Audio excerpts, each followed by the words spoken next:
A wolf in sheep's clothes.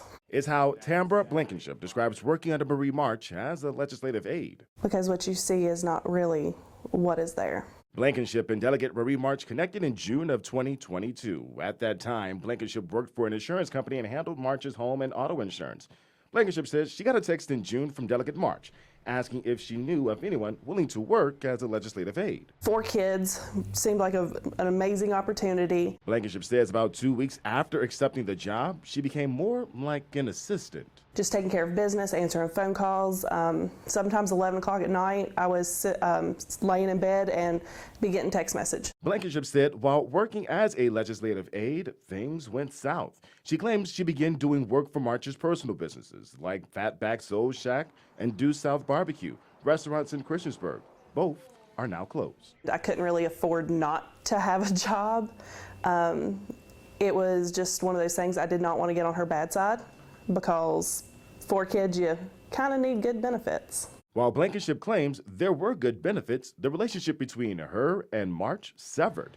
She learned her job ended in August. The reason Blankenship claims? Unknown. Monday morning, I woke up to a message of, I need you to train your replacement. Blankenship's lawyer, Thomas Strelka, filed this complaint in Richmond Civil Court, claiming Blankenship performed work that benefited March's businesses and personal life that were outside her duties as a legislative aide.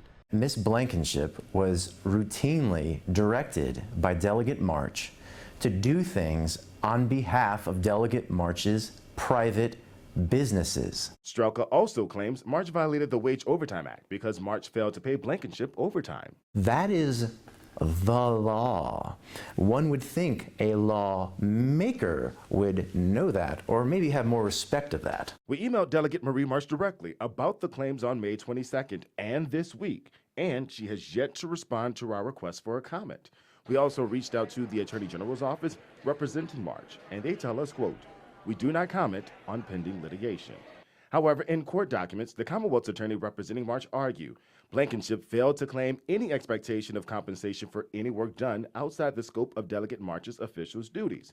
They also claim March cannot be sued because she's a delegate of the Commonwealth of Virginia and has not waived sovereign immunity, meaning Virginia's government cannot be sued without consent.